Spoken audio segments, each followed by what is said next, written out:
So welcome back class 9th। और previous video में हमने स्पीड तक पढ़ लिया था और आज हम स्टार्ट कर रहे हैं कि जब स्पीड के साथ डायरेक्शन हम लोग मेंशन करने लग जाए, यानी एक नई vector quantity that is called velocity, है ना। बहुत सिंपल सा है, सब कुछ वैसे ही जैसे स्पीड के साथ था, बट इसमें क्या होगा कि डायरेक्शन और हम लोग मेंशन कर लेंगे, तो इसी को नाम दिया जाता है फिजिक्स में वेलोसिटी। ठीक है, तो सोचिए क्या इसकी डेफिनेशन होनी चाहिए। स्पीड की क्या डेफिनेशन थी? Distance travelled by moving body in per unit time. यही हमने पढ़ा था ना। ठीक है, वेलोसिटी में आप डायरेक्शन और मेंशन कर लीजिए, यानी सिंपल सी डेफिनेशन हम लोग बनाएंगे तो velocity of a body is the distance travelled by it पर unit time in a given direction. ठीक है, so velocity of a body is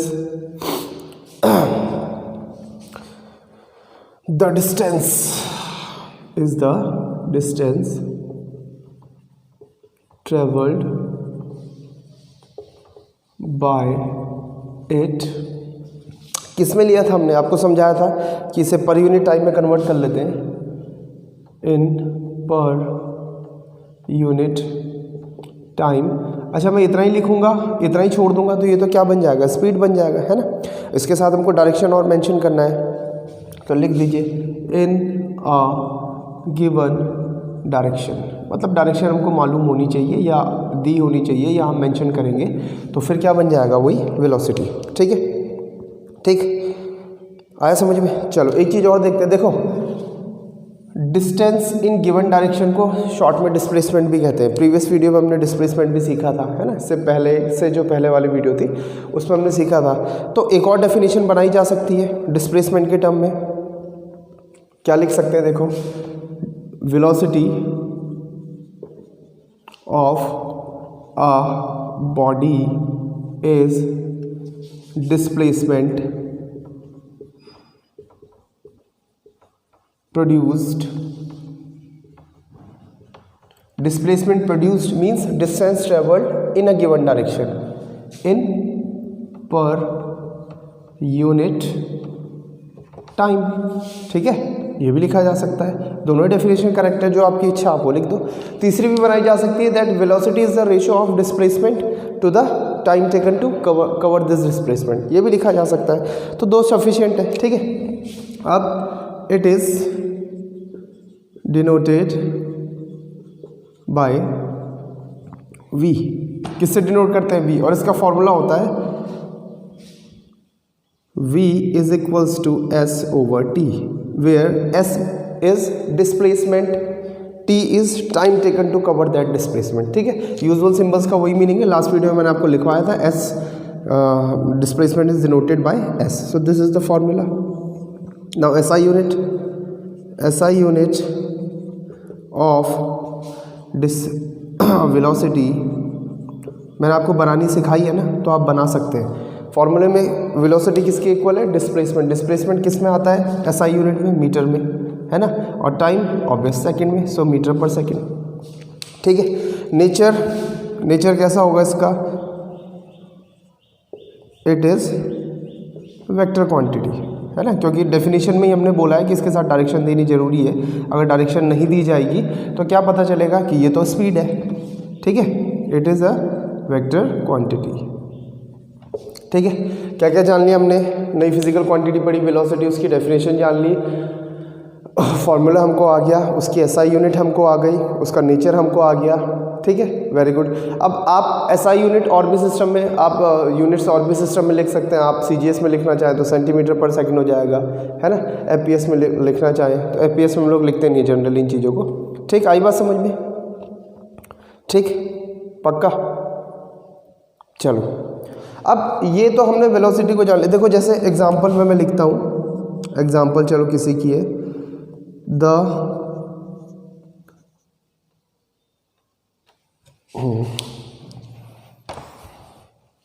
मैंने लिखा 20 kilometre per hour due north. ठीक है, अब आपको बताना है ये क्या चीज़ है, ये स्पीड है या वेलोसिटी है। सोचो सोचो, बिल्कुल करेक्ट आंसर, ये वेलोसिटी है। कैसे पता चला? क्योंकि इसमें मैग्नीट्यूड के साथ साथ डायरेक्शन भी मेंशन है। ड्यू नॉर्थ, यानी कोई भी चीज़, कोई मूविंग बॉडी होगी वो नॉर्थ की तरफ 20 किलोमीटर पर आवर से मूव कर रही है, तो ये उसकी वेलोसिटी है। और अगर मैं इसमें से ये ड्यू नॉर्थ डायरेक्शन हटा दूँ तो फिर आप क्या बोलेंगे इसे? ये खाली स्पीड है। ठीक है, आया समझ में? तो वीडियो को पॉज कीजिए, इसे नोट कर लीजिए। चलिए अब आते हैं इसमें हम लोग क्या करने वाले हैं कि जैसे हमने कल पढ़ा था स्पीड, फिर उसके बाद पढ़ी थी एवरेज स्पीड, फिर पढ़ी थी कांस्टेंट स्पीड, इस तरीके से पढ़ा था। उसी तरीके से वेलोसिटी होगी, फिर हम लोग देखेंगे एवरेज वेलोसिटी। ठीक है, क्या देखेंगे? Average velocity. और फिर इसके साथ में हम लोग देखेंगे कांस्टेंट वेलोसिटी। तो बिल्कुल वैसा ही वैसा चीज़ हमारे पास आने वाला है जैसे हमने देखा था। देखो, जब हमने एवरेज स्पीड की बात करी थी तो क्या फॉर्मूला बना, क्या तरीका लगाया था? आपको मैंने बताया था जब एक से ज़्यादा होती है तो हम क्या करते हैं? टोटल अपॉन टोटल ले लेते हैं। तो सेम चीज़ यहाँ पे भी हम लोग यूज़ करेंगे। ठीक है, बट किस तरीके से करेंगे? यहाँ पे मैं ऐसा नहीं बोल सकता कि टोटल डिस्प्लेसमेंट, ये वर्ड गलत हो जाएगा। क्या नहीं बोल सकता? Total displacement. क्यों नहीं बोल सकता? क्योंकि एक बॉडी कैसे भी मूव करे उसका टोटल डिस्प्लेसमेंट तो हमेशा, जो मतलब जिसको हम डिस्प्लेसमेंट कहते हैं वही हमारे लिए टोटल डिस्प्लेसमेंट होता है ना। तो टोटल डिस्प्लेसमेंट नहीं बोल सकता, तो इसको डिस्टेंस की फॉर्म में क्या बोलूँगा? देखो, टोटल और डिस्प्लेसमेंट की जगह मैं क्या यूज़ कर सकता हूँ? Distance travelled in given direction. नहीं, ये बोल सकता हूँ। आई बात समझ में? ये बोल सकता हूँ। कैसे? देखो, वो आदमी ए से बी पे गया, बी से सी पे गया और सी से डी पे चले गया। ठीक है, अब डिस्प्लेसमेंट तो ये होगा भैया, ये वाला है ना। आई बात समझ में? तो जैसे मैंने बोला total distance travelled in given direction, तो मैं इसकी बात कर रहा हूँ यहाँ से यहाँ तक की।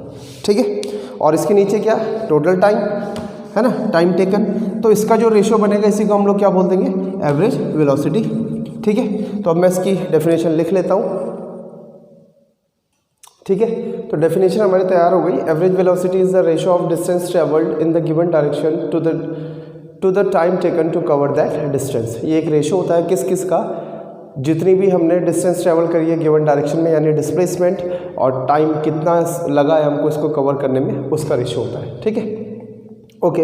अब इस डेफिनेशन का बहुत कम हम लोग यूज़ करते हैं एवरेज वेलोसिटी निकालने के लिए। एवरेज वेलोसिटी के लिए हमको ज़्यादा कंडीशन कब पड़ती है? देखो, जैसे मैंने आप लोग इस सीन में समझाया था कि दो अलग अलग वेलोसिटीज़ हमारे पास होंगी। क्या बताया था? दो अलग अलग वेलोसिटीज़ हमारे पास होंगी, तो इसको भी हमको समझना पड़ेगा, है ना। इन शॉर्ट अगर मैं आपको बताऊं कि अगर एक ऑब्जेक्ट की वेलोसिटी v है, if the velocities are v and दूसरी वेलोसिटी को u से रिप्रेजेंट करेंगे, दूसरी वेलोसिटी को u से रिप्रेजेंट करेंगे। जनरली हम v से रिप्रेजेंट करते हैं, बट अगर एक से ज़्यादा वेलोसिटी है तो v और u यूज़ कर लेते हैं, और बहुत ज़्यादा आ रही हैं 4-5 तो v1 v2 v3 इस तरीके से यूज़ करेंगे। देन एवरेज, 2 नंबर होगा इस तरीके का, average velocity is given by is equals to v plus u divided by 2। ठीक है, बट कंडीशन ये हमारे पास कंडीशन क्या होती है कि दोनों वेलोसिटी सेम डायरेक्शन में होनी चाहिए, क्योंकि ये वेक्टर क्वांटिटीज़ है, और वेक्टर क्वांटिटीज़ का एडिशन सब्ट्रैक्शन किस तरीके से होता है ये मैं आपको अभी बताना स्टार्ट करूँगा। ठीक है, तो ये हमको थोड़ा सा समझना है, v plus u divided by 2। ठीक है, आया समझ? ओके, वीडियो को पॉज कीजिए, इसको नोट कर लीजिए। इसके बाद नेक्स्ट चीज़ कि हमने एवरेज वेलोसिटी एक नई फिजिकल क्वांटिटी सीखी, उसकी डेफिनेशन सीख ली, उसका फॉर्मूला भी हमको आ ही गया है ना।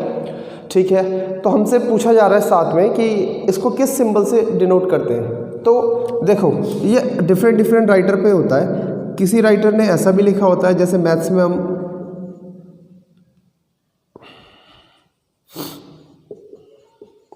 कोई राइटर v के ऊपर बार लगा देता है, बार मतलब v एवरेज, है ना, एवरेज वेलोसिटी। कोई डायरेक्ट लिखता है average velocity equals to this, तो जनरली ये भी चलता है सिंबल, तो ये डिपेंड करता है। ठीक है, ओके। SI यूनिट, देखो कल भी मैंने आपको बताया था, स्पीड थी, चाहे एवरेज स्पीड थी चाहे कांस्टेंट स्पीड थी तो वो स्पीड ही है ना, वो उसी फैमिली का मेंबर था, स्पीड फैमिली का। तो SI यूनिट वही होगी जो वेलोसिटी की होती है। इट्स SI यूनिट इज़ वही मीटर पर सेकेंड, ठीक है। नेचर, क्या नेचर होगा इसका, ये भी कैसी क्वांटिटी है, vector quantity, it is a vector quantity, ठीक है। ये बात भी हमको समझनी है, ये कैसी क्वांटिटी है, वेक्टर क्वांटिटी है। समझ में आई बात, ये भी एक वेक्टर क्वांटिटी है, क्योंकि वेलोसिटी वेक्टर क्वांटिटी है तो उसी का तो एक एडजेक्टिव हम यूज़ कर रहे हैं, स्पेशलिटी। वेलोसिटी की में एक स्पेशलिटी हमने डाली तो क्या निकल के आया कि ये भी एक वेक्टर क्वांटिटी होगी। यानी अगर इसको मेंशन करेंगे तो इसमें भी क्या लिखना पड़ेगा हमको, डायरेक्शन तो मेंशन करनी ही पड़ेगी, ठीक है। आई बात समझ में। अब इसके बाद एक और एडजेक्टिव जो पिछले हमने स्पीड में ही पढ़ा था, स्पीड पढ़ी, फिर एवरेज स्पीड पढ़ी और फिर उसके बाद पढ़ी कांस्टेंट स्पीड। तो कांस्टेंट वेलोसिटी भी हो सकता है ना। तो अगर कांस्टेंट वेलोसिटी होगा तो डेफिनेशन क्या बनेगी, तो आइए देख लेते हैं। आपको पता है वैसे क्या बननी चाहिए। Now let's see constant velocity. A body is said to have constant और uniform velocity if it travels equal distance in the given direction in equal intervals of time. It is denoted by V. Its SI unit is meter per second and nature it is a vector quantity. Same है जैसे हमने speed के लिए करा था, बस यहाँ पे चेंज क्या आया कि हमने इक्वल डिस्टेंस के बाद इन द गिवन डायरेक्शन यानी डिस्प्लेसमेंट की बात कर दी है, ठीक है। तो ये जो कुछ हमने पढ़ा, ये यहाँ पे हमारा वेलोसिटी जो फिजिकल क्वांटिटी थी वो कंप्लीट होता है, ठीक है। अब हम लोग क्या करेंगे, हम लोगों को कंपैरेटिव स्टडी करनी है स्पीड एंड वेलोसिटी की, ठीक। तो चलो उसकी तरफ मूव करते हैं और समझेंगे इस चीज़ को एक एक करके। पॉइंट वाइज मैं आपको बनाऊंगा और फिर एक्सप्लेन कर लूँगा। चलिए तो अब देखते हैं difference between speed and velocity, और we can say it comparative study of speed and velocity. First point, जैसा आपको लास्ट टाइम हमने डिस्प्लेसमेंट और डिस्टेंस में करा था, फर्स्ट पॉइंट हमेशा हम किसका लिख लेते हैं, डेफिनेशन का। सो स्पीड की definition, it is the distance travelled in per unit time, और वेलोसिटी की definition, it is the displacement produced in per unit time. Second point, इनका नेचर हम बता लेते हैं, speed is a scalar quantity whereas velocity is a vector quantity. Third, can the speed of a moving body be zero, the answer is yes. How, कब ऐसा हो सकता है, sorry, speed of a moving body can never B zero. ये हमने पिछली जो हमने स्पीड, जो हमने डिस्टेंस और डिस्प्लेसमेंट में कंपैरेटिव स्टडी पढ़ा था, तो उसमें हमने देखा था कि किसी भी मूविंग बॉडी जो मूव कर रही है उसके लिए कभी डिस्टेंस जीरो नहीं हो सकता। और स्पीड का फॉर्मूला क्या होता है, डिस्टेंस अपॉन टाइम। टाइम तो वैसे भी जीरो नहीं होगा अगर वो मूव कर रही है ना। तो इस तरीके से स्पीड कभी जीरो नहीं हो सकती। But about velocity, velocity zero हो सकता है। क्यों, वेलोसिटी किससे मिलके बना है, वेलोसिटी रेशो है डिस्प्लेसमेंट का और टाइम का। चलिए टाइम तो जीरो नहीं हो सकता अगर चीज़ मूव कर रही है, लेकिन डिस्प्लेसमेंट तो जीरो हो सकता है। ये हमने कंपैरेटिव स्टडी में पढ़ लिया था कि if any point returns after a journey to its initial position, अगर कोई घूम फिर के अपनी इनिशियल पोजीशन पे आ जाएगा और इनिशियल और फाइनल पॉइंट कोइंसाइड कर जाएंगे तो उसका नेट डिस्प्लेसमेंट जीरो हो जाएगा। तो अगर डिस्प्लेसमेंट जीरो होगा तो वेलोसिटी जीरो हो जाएगी। Fourth point, speed of a moving body can never be less than its velocity but it may be greater than और equals to the velocity. Same case हमने पढ़ा था डिस्टेंस और displacement में, that distance can never be less than that of displacement, the distance may be equal और greater than. तो same case यहाँ पे इसको भी आप डिस्टेंस डिस्प्लेसमेंट से समझ सकते हैं। और वेलोसिटी में भी इसी तरीके से लिखा है कि velocity of a moving body can never be more than its speed, it may be equals to और लेस देन इट्स स्पीड, ठीक है। तो ये सब आपको नोट करना है, एग्जाम में पूछा जाता है, आपको ध्यान में भी रखना है, ठीक है। तो वीडियो को पॉज करके इसको नोट कर लीजिए। देखिए अब हमको फिजिक्स में थोड़ा सा एडिशनल मैं आपको कुछ बताने जा रहा हूँ जो कि जनरली हमारी बुक्स में गिवन नहीं है, that is called vector algebra. Vector algebra का मतलब है कि वेक्टर क्वांटिटीज़ को ऐड किस तरीके से करेंगे, सब्ट्रैक्ट किस तरीके से करेंगे, ज़रूरत पड़ेगी तो मल्टीप्लाई किस तरीके से करेंगे, डिवीज़न उनका कैसे फाइंड आउट करेंगे, ठीक है। ज़रूरत पड़ेगी हमको फिजिक्स में। यहाँ पे इस क्लास 9th और 10th तक हमको बहुत ज़्यादा ज़रूरत तो नहीं पड़ेगी, बट एडिशन और सब्ट्रैक्शन नॉर्मल तो हमको वेक्टर्स का आना चाहिए, ठीक है। नॉर्मल एडिशन और सब्ट्रैक्शन हमको वेक्टर्स का आना चाहिए, ठीक है। तो देखते हैं हमने इससे पहले आज तक क्या सीखा। देखो इससे पहले हमने आज तक क्या सीखा, हमने जो सीखा वो सब कुछ स्केलर था। जैसे एक नंबर है मेरे पास 3, और चलो मैं इसके पीछे लिख देता हूँ kg, और इसमें मुझे ऐड करना है 4 kg।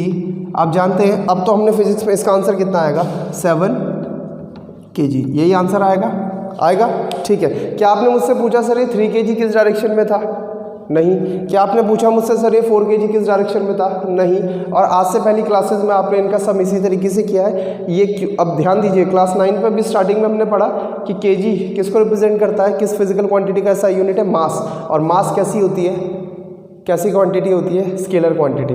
तो स्केलर को तो हम नॉर्मली ऐड कर लेते हैं, इसमें कोई प्रॉब्लम ही नहीं होती, आज तक हम सीखते हुए आए हैं। बट यहाँ पे हम लोग पढ़ रहे हैं वेक्टर्स का, और अभी तक हमने दो वेक्टर क्वांटिटी पढ़ी है। नंबर 1 एक पढ़ा था हमने displacement which is denoted by S, पढ़ा था, हाँ सर। और दूसरा हम अभी पढ़ रहे हैं जिसको हम बोलते हैं velocity, this was also vector quantity and this is denoted by we.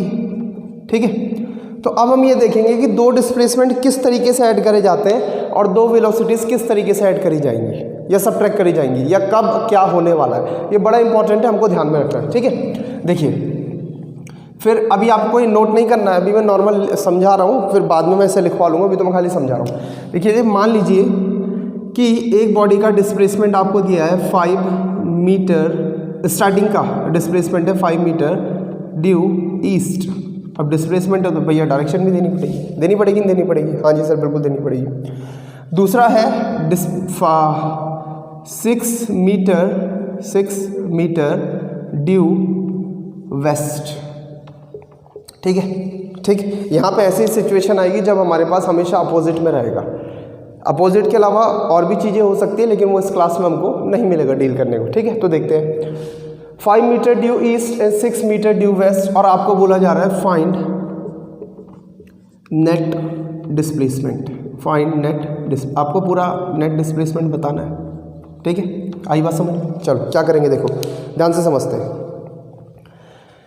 इसकी डायरेक्शन कहाँ है, ईस्ट, और इस 6 मीटर की वेस्ट, दोनों एक दूसरे के अपोजिट है। तो किसी एक को हम लोग पॉजिटिव मान लेंगे, किसी एक को नेगेटिव। ये मैंने आपको डिस्प्लेसमेंट वाले टॉपिक में ही पढ़ाया था, किस तरफ पॉजिटिव मानना है, किस तरफ नेगेटिव। वैसे ये तो हम पे डिपेंड करता है, बट जनरल जो हम लोग ट्रेडिशन जो हम लेके चलते हैं वो ये बोलता है कि उसने इनिशियली किस डायरेक्शन में मूव करना स्टार्ट किया, उस डायरेक्शन को प्लस मान लेते हैं। तो मैं इसको देख करके ऐसा समझता हूँ कि पहले 5 मीटर ईस्ट में क्या होगा, so this will be +5 metre.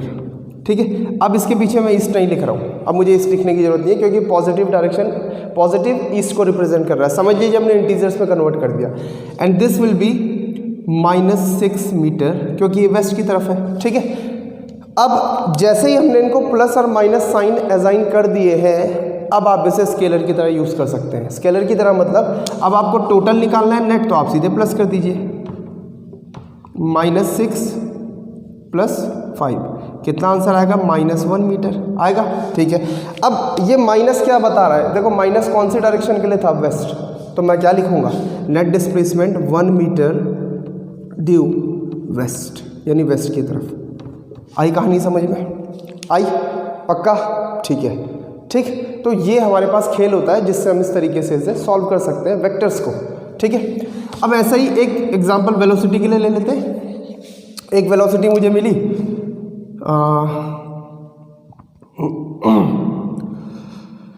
18 kilometre per hour due north.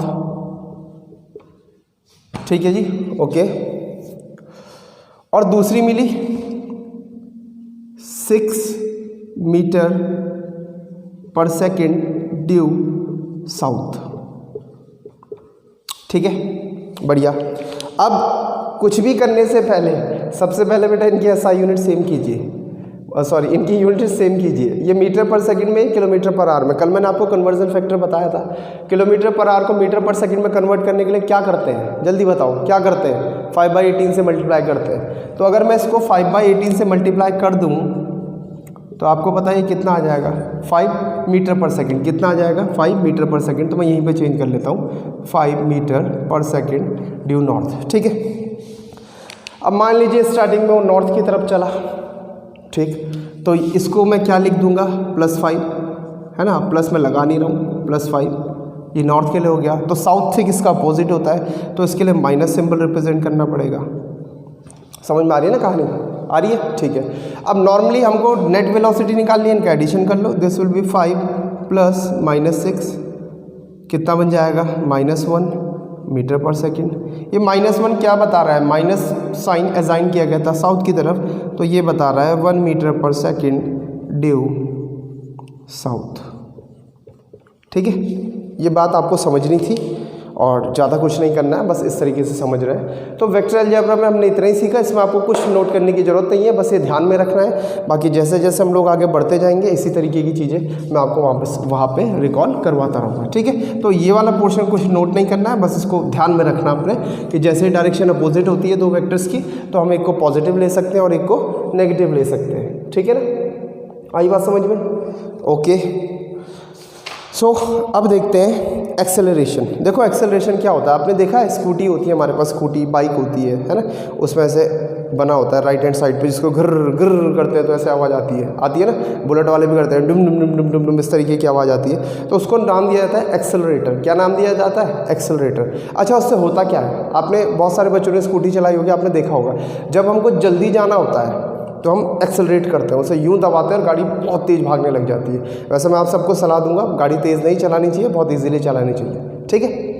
चलो इसको छोड़ते हैं, वापस आते हैं फिजिक्स में। तो हम लोग एक्सेलरेट करते हैं, क्या करते हैं? एक्सेलरेट करते हैं। एक्सेलरेट करने से क्या होता है बता सकते हैं? स्पीड चेंज होती है। क्या चेंज होता है? स्पीड चेंज होती है। और अच्छे से बोले तो अगर मुझे इधर जाना है इधर, और मैं अपनी बाइक लेके बैठा हूँ और मैंने एक्सेलरेट करा, तो मैं इस डायरेक्शन में बहुत तेज़ी से जाने लगूंगा, इस डायरेक्शन में बहुत तेज़ी से जाने लगूंगा। गिवन डायरेक्शन में स्पीड इंक्रीज होना मतलब वेलोसिटी, गिवन डायरेक्शन में स्पीड इंक्रीज होना मतलब वेलोसिटी, ठीक है। तो हमको समझ में आया एक्सेलरेशन क्या चीज़ हो। एक्सेलरेशन मतलब चेंज कर देना, किसको? वेलोसिटी को। एक्सेलरेशन मतलब वेलोसिटी को चेंज कर देना। तो चेंज होने के लिए कम से कम दो वेलोसिटी होनी चाहिए। एक्सेलरेट स्टार्ट करने से पहले मेरी वेलोसिटी कितनी थी इस डायरेक्शन में, और एक्सेलरेट करने के बाद मेरी वेलोसिटी कितनी हो गई इस डायरेक्शन में, ठीक है। आई कहानी समझ में? सो एक्सेलरेशन क्या है, कैसे हम लोग डिफाइन कर सकते हैं एक्सेलरेशन को?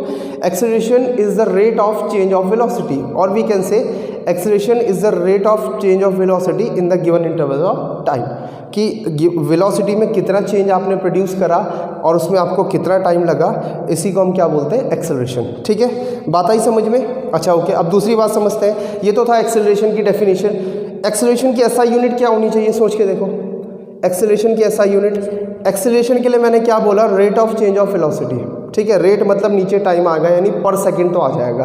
अब चेंज इन वेलोसिटी, मान लीजिए पहले मेरी वेलोसिटी थी 30 मीटर पर सेकंड और मैंने एक्सेलरेट करके कर दी 50 मीटर पर सेकंड, तो चेंज कितना आया? 50 minus 30, that will be equals to 20, 20 के बराबर होगा नहीं होगा, ठीक है। तो कितना चेंज आया? 20, और यूनिट क्या आएगी? मीटर पर सेकेंड, ठीक। तो ऊपर देखो rate of change of velocity में ऊपर क्या आ रहा है? मीटर पर सेकंड, और नीचे क्या आ रहा है? पर सेकंड। तो ऊपर आके कितना हो जाएगा? Metre per second square. कितना हो जाएगा?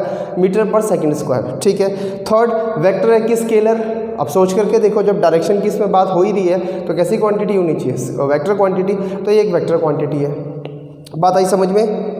ठीक है, तो स्टार्ट करें। चलो तो मैं लिख लेता हूँ, फिर आप नोट कर लीजिएगा। Okay, so let's see. अब हमने एक्सेलरेशन को समझ लिया था, तो उसको थोड़ा सा नोट कर लेते हैं। सबसे पहले उसकी definition, it is defined as the rate of change of velocity with time, है ना, यही आपको समझाया था मैंने।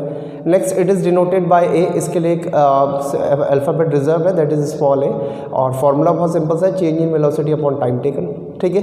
अब भैया मैंने आपको पहले भी बताया था वेलोसिटी में चेंज हो रहा है तो कम से कम दो वेलोसिटी होनी चाहिए, तो एक को हमने नाम दिया फाइनल, जो चेंज करने के बाद भी, और एक चेंज करने से पहले, जिसको हमने इनिशियल वेलोसिटी बोला। So acceleration is equals to final velocity minus initial velocity, next divided by time taken. और फाइनल वेलोसिटी को हम जनरली v से रिप्रेजेंट करते हैं और इनिशियल को u से रिप्रेजेंट करते हैं, और टाइम t से डिनोट होता है। So equals to v minus u divided by t। अब निकालते हैं इसकी एसआई यूनिट, हमको लर्न भी होनी चाहिए और निकालना भी आना चाहिए। सो यहाँ देखो फॉर्मूले से निकलती है, तो लिखा है SI unit of acceleration is equals to SI unit of change in velocity on SI unit of time. SI unit of change in velocity कैसे निकालेंगे? कुछ वेलोसिटी ये रही, कुछ वेलोसिटी ये रही। मान लीजिए 30 मीटर पर सेकंड है और ये 20 मीटर पर सेकंड है, तो दोनों का डिफरेंस आएगा 10 मीटर पर सेकंड। मुझे डिफरेंस नहीं, मुझे सिर्फ किससे मतलब है? वेलोसिटी की एसआई यूनिट से। So that will also be metre per second आ जाएगी। नीचे SI unit of time second रहेगा, ये सेकंड ऊपर जाएगा तो -1 पावर राइज करेगा, और सेकंड की पावर -1 इंटू सेकंड की पावर -1 मिल करके सेकंड की पावर -2 बन जाएगा, जो मैथमेटिक्स में हमने रूल पढ़ा है, ठीक है। ओके, अब next SI unit of velocity is metre per second हमने नोट कर लिया।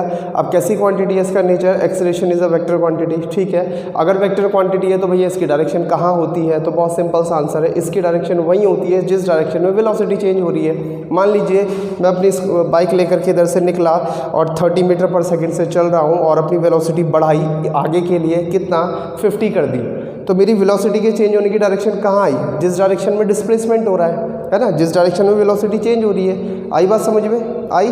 तो इसी डायरेक्शन में एक्सेलरेशन की डायरेक्शन मानी जाएगी। समझ में आया? सो अगर कोई आपसे पूछे कि बताओ भाई एक्सेलरेशन की डायरेक्शन किधर होती है, तो आप क्या आंसर देंगे, जिधर वेलोसिटी के चेंज की डायरेक्शन होती है, ठीक है।